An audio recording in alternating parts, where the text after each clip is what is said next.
La taza me golpeó en el rostro antes de que siquiera viera moverse su brazo. Por un segundo completo no sentía absolutamente nada, solo el extraño silencio que llega justo antes de que tu cuerpo entienda algo que tu mente todavía no ha alcanzado. Luego llegó el ardor, extendiéndose por mi mejilla hacia mi mandíbula, y justo detrás llegó su voz, plana y casi aburrida. «Haz lo que digo», me dijo, «o vete». Lo que él no sabía era que 3 semanas antes ya había encontrado una sola línea extraña en nuestro estado de cuenta bancario, algo que en ese momento no pude explicar, algo de lo que había guardado silenciosamente una captura de pantalla sin saber por qué se sentía importante. Me llamo Meredith. Y 6 horas antes de que esa taza saliera de su mano, me había negado por 4ª vez ese mes a entregarle a la hermana de mi esposo mi tarjeta bancaria. Quiero explicar cómo un matrimonio viaja desde el día de la boda hasta una mejilla quemada, porque nunca sucede en un solo salto dramático. Sucede en centímetros, y para cuando notas cuánto has caminado, ya estás parada en algún lugar que ya no reconoces. Conocí a Holden a los 26 años, encantador de esa manera específica en que los hombres seguros son encantadores, recordando pequeños detalles de conversaciones semanas después, haciendo que la atención se sintiera como un regalo en lugar de lo que eventualmente se convirtió, una forma de vigilancia.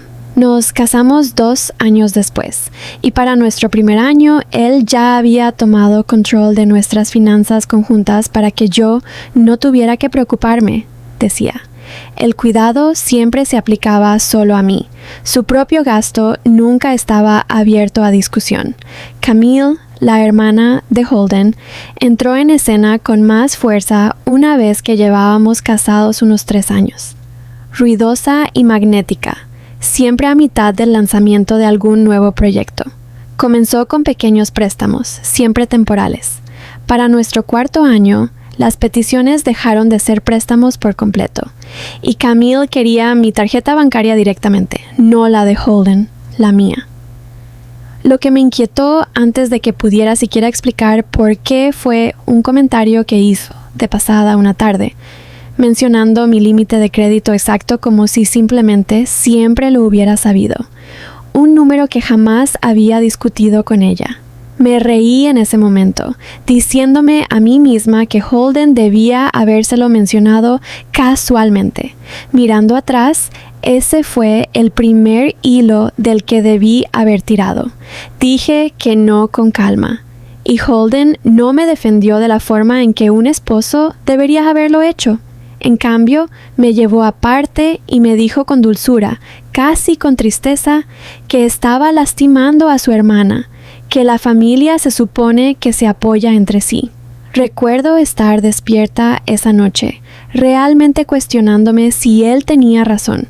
3 semanas antes del café, noté una transferencia salir de nuestros ahorros conjuntos, $1,100. Fechada un día en que había trabajado desde casa todo el tiempo. La cantidad por sí sola habría sido suficiente para inquietarme, pero fue el campo de descripción lo que me detuvo en seco. 3 palabras que no significaban nada para mí y todo para quien realmente las hubiera escrito. Una referencia que jamás había visto y que ciertamente jamás autoricé. Me quedé mirando esa línea durante mucho tiempo, luego discretamente abrí una cuenta separada a mi propio nombre y comencé a guardar una carpeta de capturas de pantalla. Se lo mencioné una vez a mi amiga Harlow, y ella no se rió. Me pidió que también le enviara copias por si algo le pasaba a mi teléfono. No le pregunté qué quiso decir con eso. Creo que ya lo sabía. La mañana del café, Camille llegó sin avisar y pidió mi tarjeta por 4ª vez, más urgente que antes. Le dije que no, y su rostro se tensó mientras miraba más allá de mí hacia Holden junto a la cafetera. Algo pasando entre ellos que me dijo que esta no era la primera vez que intercambiaban esa mirada en particular. Él no gritó. Lo que sucedió en cambio fue silencioso y rápido, la taza saliendo de su mano antes de que yo comprendiera cómo se ve realmente de cerca la ira calculada y silenciosa. Conduje yo misma hasta la sala de emergencias, sujetando el volante con mi mano no herida, sintiendo claridad en lugar de devastación. Una enfermera llamada Nadia limpió la quemadura, fotografió la herida y me hizo una pregunta que no esperaba: si alguien recientemente me había presionado por dinero o acceso a una cuenta. Le dije que sí, y la vi anotar algo sin verse sorprendida, como si ya hubiera visto exactamente este patrón antes. Un hombre escalando no solo por ira, sino porque algo específico se le estaba negando. Esa pregunta se quedó conmigo más tiempo que la quemadura misma. Esto nunca se había tratado simplemente de un carácter fuerte. Había estado intentando forzarme a darle algo. Cuando llegué a casa, Holden estaba sentado revisando su teléfono como si nada hubiera pasado. No respondí a su pregunta sobre dónde había estado. Puse mi anillo de bodas sobre la mesa frente a él y le dije que me quedaría con una amiga para pensar. Me quedé con Harlow esa semana. Y 3 días después del café, finalmente abrí la aplicación bancaria por completo y saqué 6 meses de estados de cuenta. Lo que encontré reformuló todo. Había 4 transferencias en 5 meses, casi $7,000 en total, vinculadas al negocio de Camille. Pero debajo de eso, en una sección del reporte que jamás había abierto, había una cuenta de crédito que jamás solicité, abierta 8 meses antes bajo mi número de seguro social, con Camille listada como usuaria autorizada desde el primerísimo día. Aquella extraña línea que había encontrado 3 semanas antes del café no era el comienzo de nada, era simplemente el primer hilo que había notado en algo que ya llevaba meses funcionando. La exigencia de la tarjeta bancaria jamás había sido el plan real, solo había sido el último paso de uno. Me quedé con eso durante mucho tiempo antes de hacer algo.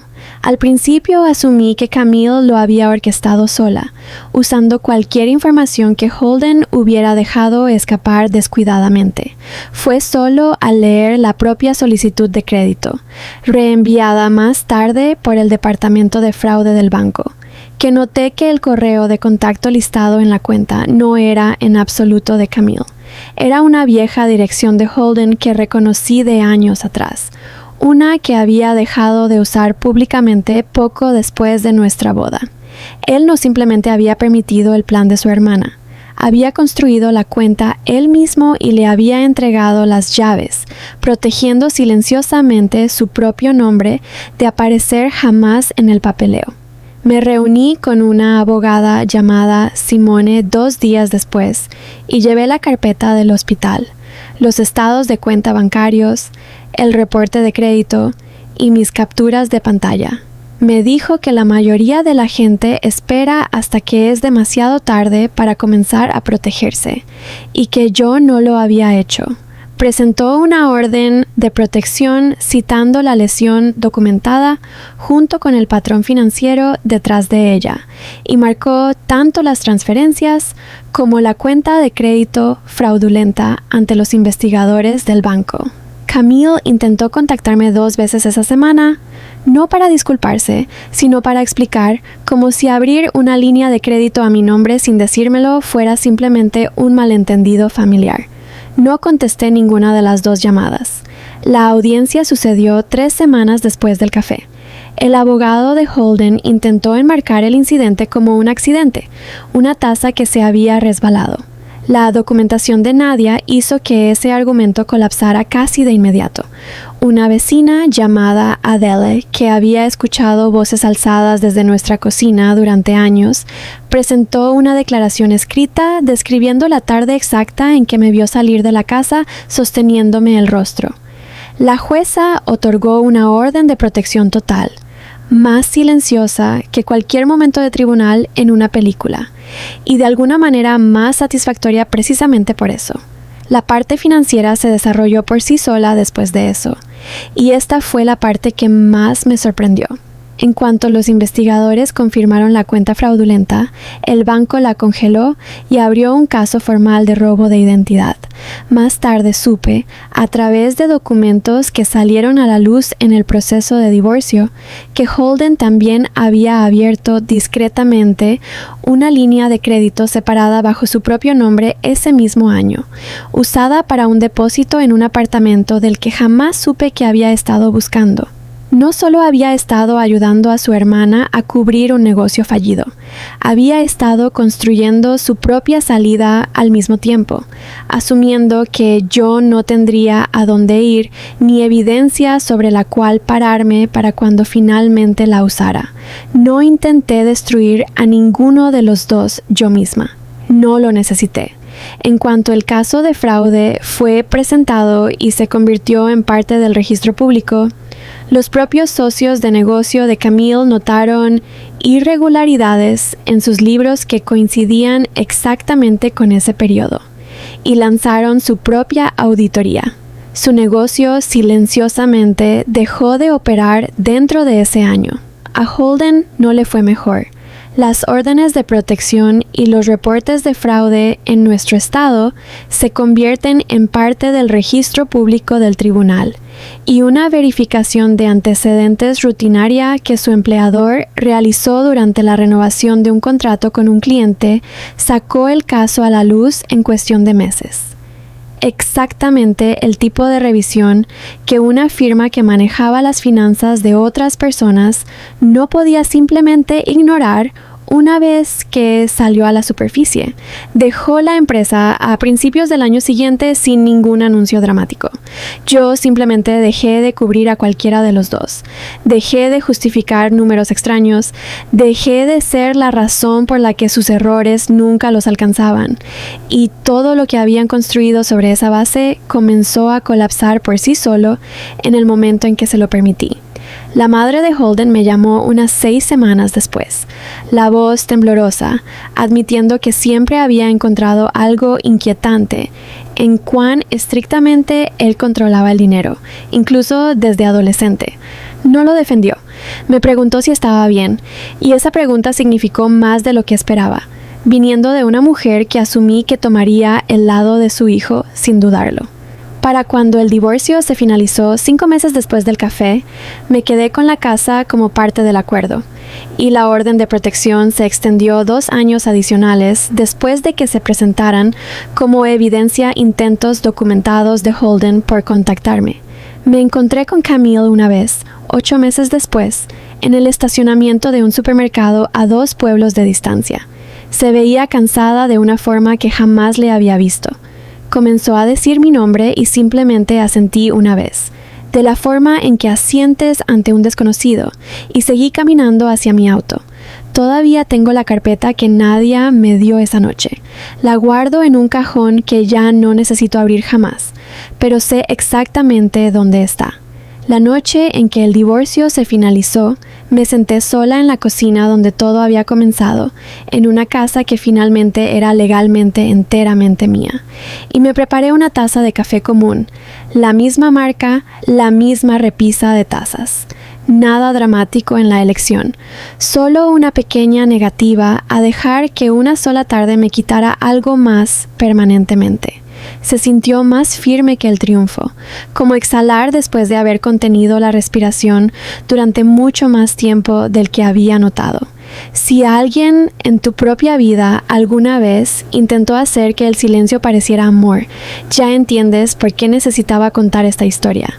Si te tocó de cerca, suscríbete y únete a la familia de Cuentos de Venganza, porque la próxima historia que contemos podría ser la que finalmente te convenza de confiar en el instinto que ha estado preparándote silenciosamente durante meses.